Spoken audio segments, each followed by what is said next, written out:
Bab 220, Tanda Tangan 4. Jangan lupa like dan subscribe, agar kami makin semangat upload lebih banyak. Bersamaan dengan penyesalan, penyebutan kedua keberadaan itu memunculkan banyak emosi lama dalam diri Eugene. Penyesalannya, tentu saja, berasal dari rasa bersalahnya karena tidak membunuh mereka 300 tahun yang lalu. Padahal, sebenarnya, dia tidak pernah memiliki kesempatan bagus untuk melakukannya. Ketika mereka pertama kali menghadapi Blade of Incarceration, Gavit Linman, Hamel, dan Sienna sendirian. Pada saat itu, Sienna sudah menjadi penyihir yang luar biasa, dan keterampilan Hamel juga bisa digambarkan sebagai masa jayanya, tapi mereka masih hampir mati. Hamel telah melangkah lebih jauh dengan menggunakan pengapian untuk mengulur waktu bagi Sienna untuk melarikan diri. Sejujurnya, Hamel sudah siap mati. Menurut Hamel pada saat itu, jika dia mempertimbangkan nilai kehidupan mereka masing-masing sekarang karena mereka menantang kastil penahanan Raja Iblis, maka, tentu saja, Sienna lah yang harus bertahan hidup dan kembali ke rekan-rekan mereka. Untungnya, Gavit adalah orang yang mundur lebih dulu, tetapi jika pertempuran mereka berlanjut, Hamel akan kehilangan nyawanya bahkan tanpa mencapai kastil penahanan Raja Iblis. Lalu ada Ratu Iblis Malam, Noir Giabella. Demikian juga, dia tidak pernah mendapat kesempatan bagus untuk membunuhnya. Dari tengah perjalanan mereka melalui Helmut, setiap kali Noir melihat celah, dia akan menginvasi mimpi mereka dan menggunakan Demon Eye of Fantasy untuk mengubah mimpi mereka menjadi kenyataan. Setiap kali ini terjadi, hanya dengan bantuan Anise dan Sienna mereka berhasil melarikan diri dari mimpi mereka dalam mimpi dan mimpi mereka dalam kenyataan. Bahkan 300 tahun yang lalu, kedua iblis ini kuat dan sulit dihadapi, tetapi mereka masih bisa bertahan sampai sekarang. Karena itu, Eugene tidak bisa menahan perasaan menyesal. Jika Hamel dari 300 tahun lalu lebih kuat, dia bisa saja membunuh Noir Giabella dan Gavit Linman. Maksudmu aku telah menarik perhatian mereka, gumam Eugene. Saat ini, Eugene tidak hanya merasa menyesal. Dia juga merasakan beberapa kekhawatiran. Dan ada bagian dari dirinya yang menganggap ini tak terelakkan. 300 tahun yang lalu, Hamel lebih lemah dari Gavit Linman. Dia tidak pernah bertengkar dengan Noir Giabella, tapi sejujurnya, tidak mungkin bagi Hamel di masa jayanya untuk bertarung dengan dan mengalahkan Ratu Iblis Malam sendirian. Bahkan Iris menjadi lebih kuat dengan melatih dirinya sendiri selama 300 tahun terakhir ini. Di sebuah kerajaan iblis yang diperintah oleh Raja Iblis, Eugene sangat menyadari seberapa besar peringkat yang dihargai oleh iblis. Selama lebih dari 300 tahun sekarang, Gavit dan Noir telah duduk di posisi mereka sebagai adipati, memerintah atas kepala banyak orang iblis.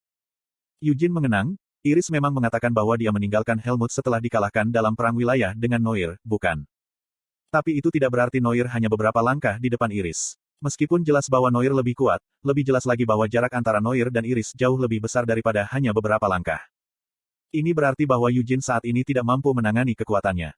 Tampaknya Adipati Helmut sangat malas, kata Eugene. Tidak kusangka mereka punya waktu untuk memperhatikan seseorang di negara yang jauh dari negara mereka.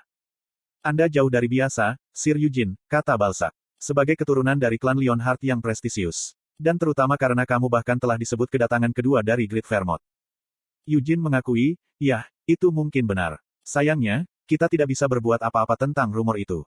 Masalahnya adalah Dukes tidak hanya memperhatikanmu karena rumor saja, Sir Eugene, Balzac memperingatkan sambil menatap Eugene melalui mata menyipit.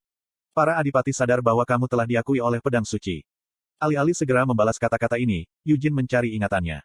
Pernahkah dia mengeluarkan pedang suci di depan umum? Tidak, tidak ada. Dia tidak pernah sekalipun mengeluarkannya di hutan hujan samar. Hanya ketika Ewart mencoba ritual itu di kastil Singa Hitam, Eugene terpaksa menarik pedang suci. Setelah itu, dia harus membuktikan kepada Inkuisitor bahwa dia adalah penguasa baru pedang suci. Kemudian datanglah sumber cahaya. Alasan aku mengatakan ini bukan untuk memastikan apakah kamu benar-benar master pedang suci atau bukan. Saya tidak terlalu tertarik dengan itu. Namun, karena sejujurnya saya menyukai Anda, Sir Eugene, saya merasa bahwa saya hanya perlu memberi Anda peringatan. Setelah diam-diam bertukar pandang dengan Eugene, Balzac melanjutkan berbicara, faktanya, Anda tidak bisa menyebut ini sebagai peringatan. Jika kedua duke benar-benar bergerak, bagaimana kita bisa menghentikan mereka? Juga, jika mereka ingin bertemu dengan Anda, Sir Eugene, bagaimana Anda bisa menghindari mereka? Eugene mengajukan pertanyaan balik, mungkinkah mereka benar-benar berniat membunuhku? Balzac meyakinkannya, selama Demon King of Incarceration tidak berubah pikiran untuk menjaga perdamaian, para adipati tidak akan bisa melakukan apapun untuk membunuhmu, Sir Eugene.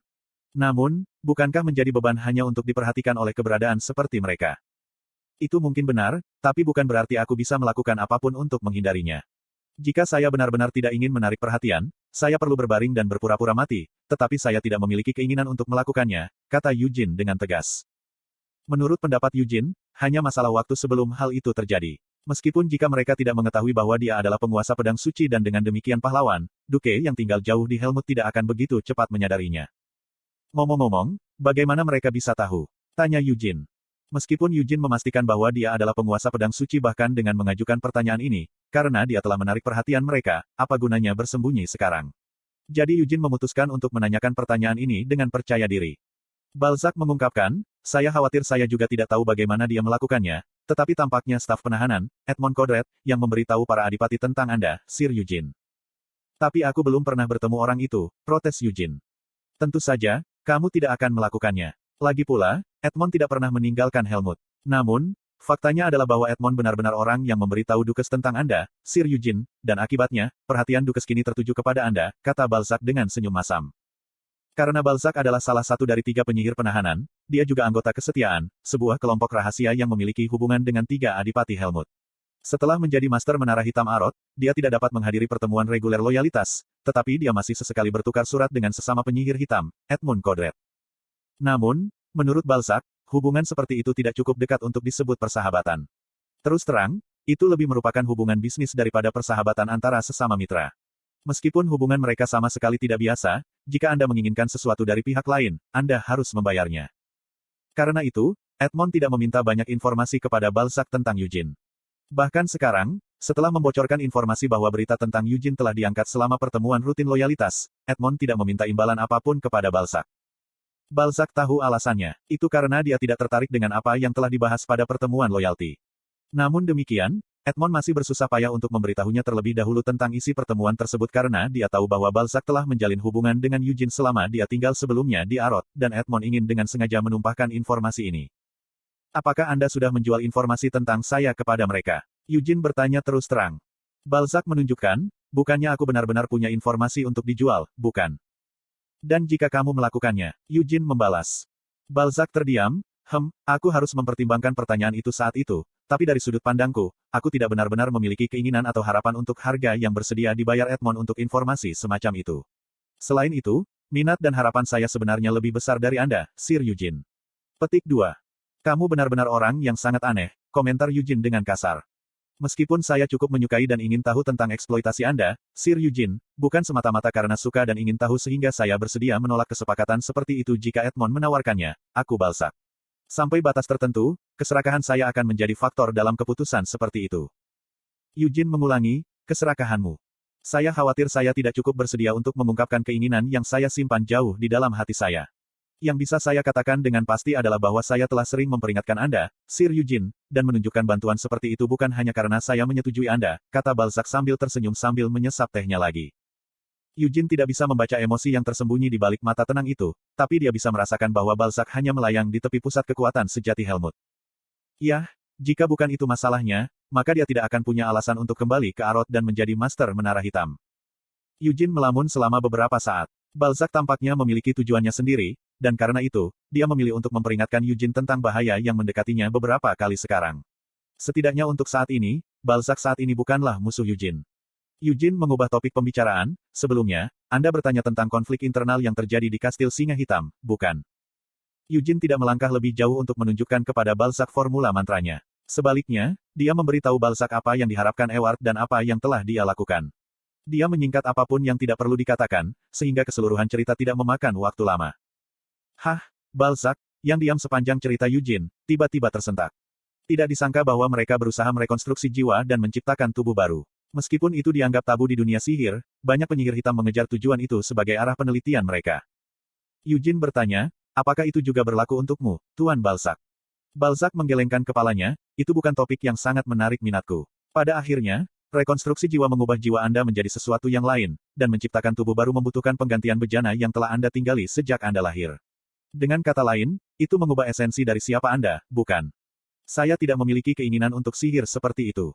Setelah menjawab pertanyaan tersebut, Balzac terdiam beberapa saat. Semakin dia fokus, alis Balzac semakin berkerut.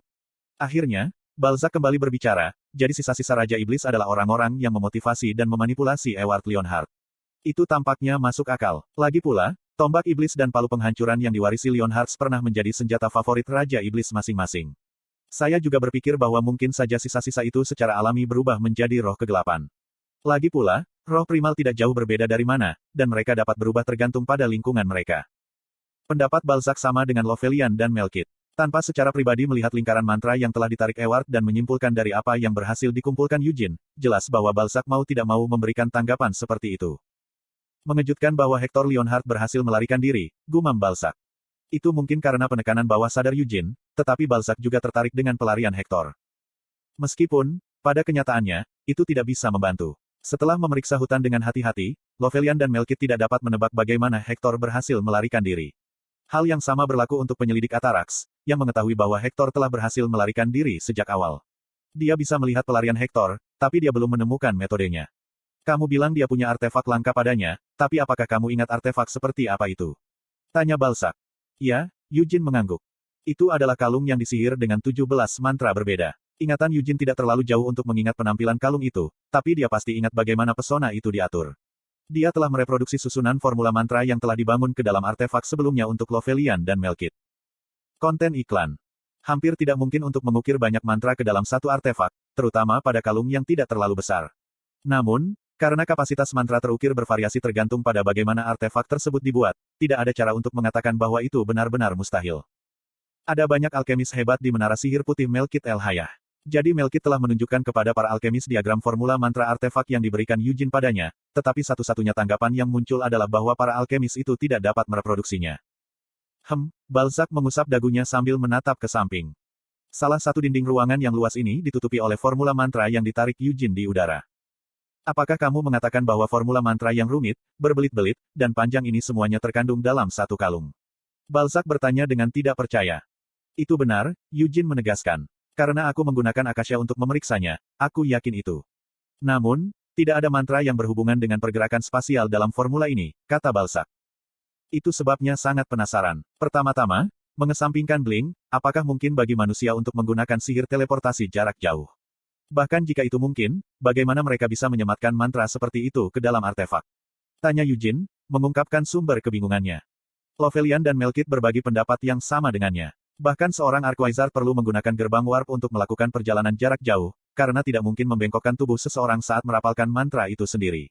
Namun, di hutan yang bergetar akibat konflik antara pedang cahaya bulan dan kekuatan gelap, Hector menghindari semua pandangan mereka dan berhasil melarikan diri.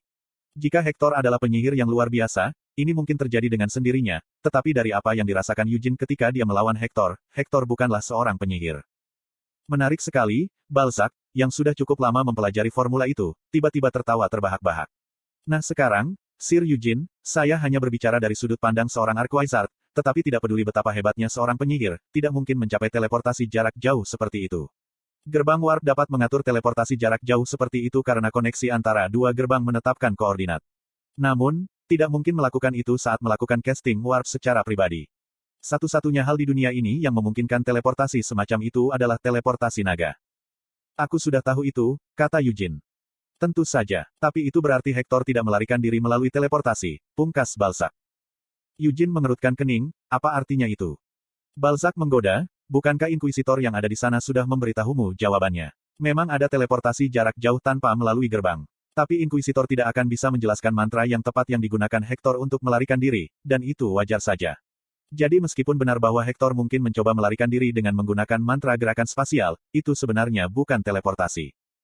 Saat dia mengatakan semua ini, Balzac dengan terang-terangan menatap ekspresi frustrasi Eugene seolah-olah dia menganggapnya menarik. Ketika Eugene tidak tahan lagi dan hendak mengatakan sesuatu, Balzac tiba-tiba menyerang. Hector sudah mati, katanya. Eugene menganga, Meskipun aku tidak yakin pertarungan macam apa yang terjadi di sana, Hector tidak benar-benar berhasil melarikan diri. Bahkan artefak yang dimilikinya tidak mampu melindungi Hector, jelas Balzac. Pada titik ini, bahkan Eugene dapat menebak apa yang coba dikatakan Balzac. Ekspresi Eugene menjadi dingin saat dia mempertimbangkan implikasinya.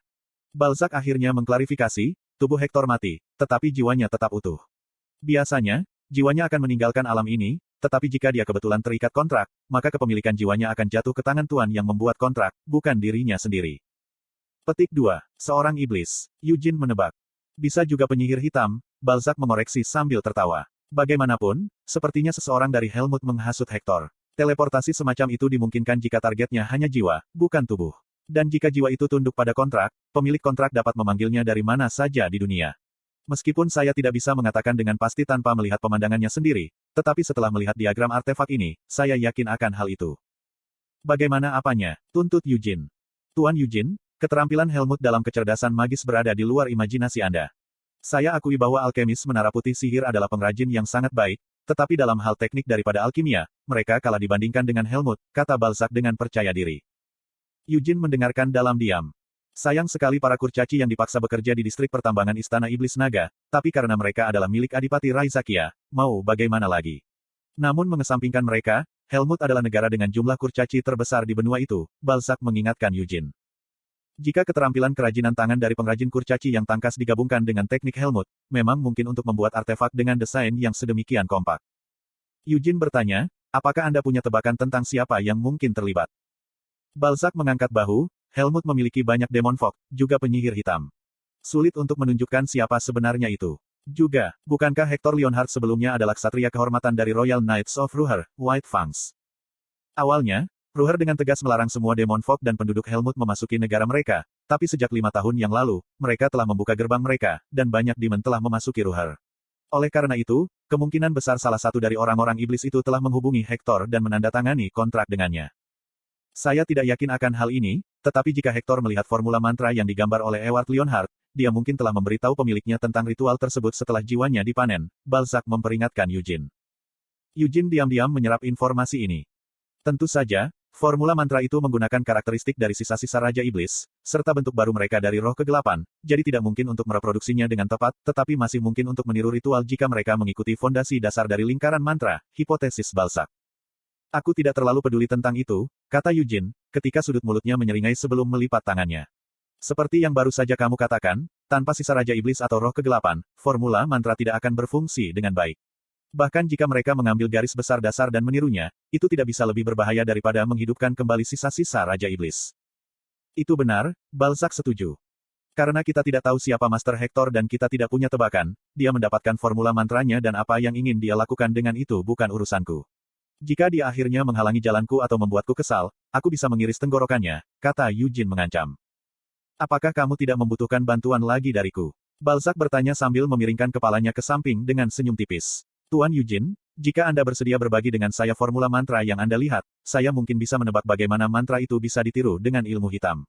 Juga, karena saya memiliki status mapan di Helmut, saya mungkin juga dapat membantu Anda mencari Master Hector. Kedengarannya seperti tawaran yang cukup murah hati, Master Menara Hitam, tetapi seperti yang terjadi, orang yang paling saya curigai sebagai Master Hector adalah 3 penyihir penahanan. Tentu saja, Anda juga termasuk dalam kecurigaan ini, Master Menara Hitam. Anda mungkin memberitahu saya semua hal ini sekarang, tetapi semua ini sebenarnya bisa menjadi taktik yang Anda buat untuk menghindari kecurigaan, bukan? Tuduh Eugene dengan curiga. Balzac terkejut, apakah kamu benar-benar menuduhku? Aku mungkin terlalu memikirkannya, tapi bagaimanapun juga, aku masih harus berhati-hati. Aku tidak bisa menyebutmu penyihir hitam yang baik, Master Menara Hitam, tapi aku masih menganggapmu sebagai penyihir hitam yang baik. Namun, meski begitu, saya tidak berniat untuk sepenuhnya mempercayai Anda dan bekerja sama dengan Anda, kata Eugene sambil berdiri dari sofa. Ngomong-ngomong, Master Menara Hitam, hanya karena aku menolak tawaranmu, kamu tidak akan mengatakan sesuatu seperti aku tidak lagi diizinkan untuk mengambil catatan penelitian ini, kan? Tolong, bawa mereka, desak Balzac. Seperti yang diharapkan, kamu benar-benar orang paling baik yang pernah kulihat di antara semua penyihir hitam, Eugene memuji sambil tersenyum ketika dia membuka jubahnya. Setelah dia selesai menyimpan buku-buku penelitian di dalamnya, dia menundukkan kepalanya ke Balzac dan melanjutkan berbicara, sekali lagi terima kasih atas peringatannya. Faktanya, bahkan setelah menerima peringatan ini, saya mungkin tidak dapat melakukan apapun untuk mempersiapkannya, tetapi saya akan tetap berhati-hati. Bolehkah aku mengajukan satu pertanyaan lagi? Balzac bertanya dengan memiringkan kepalanya yang penasaran saat dia bangun untuk mengantar Eugene pergi. Apa perbedaan antara penyihir hitam yang paling baik dan penyihir hitam yang baik? Itu perbedaan antara manusia dan mayat. Hah? Menurut standarku, satu-satunya penyihir punggung yang baik adalah penyihir punggung mati, kata Eugene dengan serius. Ah, dan lumut tidak termasuk dalam kategori penyihir hitam mati. Lik adalah bajingan sialan yang perlu dicabik-cabik. Di kehidupan sebelumnya, Hamel dibunuh oleh seekor licapter. Itulah mengapa Eugene membenci lumut. Tidak, dia membenci semua undead. Saat dibunuh oleh Lik sudah membuatnya kesal, kebencian ini juga karena mayat Hamel telah berubah menjadi Death Knight. Tidak perlu mengantarku pergi, kata Eugene sambil berjalan menuju jendela. Pada saat Balzac, yang sesaat tenggelam dalam pikirannya karena kata-kata Eugene, terlambat sadar dan berbalik untuk melihat ke jendela, Eugene telah membuka jendela lebar-lebar dan naik ke ambang jendela. Sampai jumpa lagi suatu saat nanti, tapi semoga tidak terlalu cepat. Dan jika kita tidak bertemu lagi, tidak apa-apa bagiku juga. Eugene masih melontarkan jawaban seperti itu, bahkan setelah menerima hadiah Balzac, mendengarkan peringatannya, dan mendengar pendapat ahlinya tentang nasib Hector. Kemudian, bahkan tanpa menunggu salam perpisahan Balzac, Eugene melompat keluar jendela. Hah, Balzac mendengus putus asa. Dia bisa mendengar jeritan datang dari sepasang kekasih yang sedang berkeliling taman mawar di luar menara. Ketika Balzac menjulurkan kepalanya keluar jendela, dia melihat Eugene diam-diam mendarat di tanah di bawah dan melangkah dengan tenang keluar dari taman. Sambil menatap punggung Eugene, Balzac mendengus geli. Seperti dugaanku, dia orang yang cukup menarik, gumam Balzac sambil kembali ke kursinya. Kemudian, untuk beberapa saat, Balzac melamun. Selama percakapan dengan Eugene ini, Balzac sebagian besar mengatakan kebenaran, tetapi dia mengatakan satu kebohongan. Balzac sudah menebak siapa majikan Hector. Jadi begitu, renung Balzac ketika dia segera menarik kesimpulan. Sambil memilah pikiran yang muncul di kepalanya, Balzac menyeringai.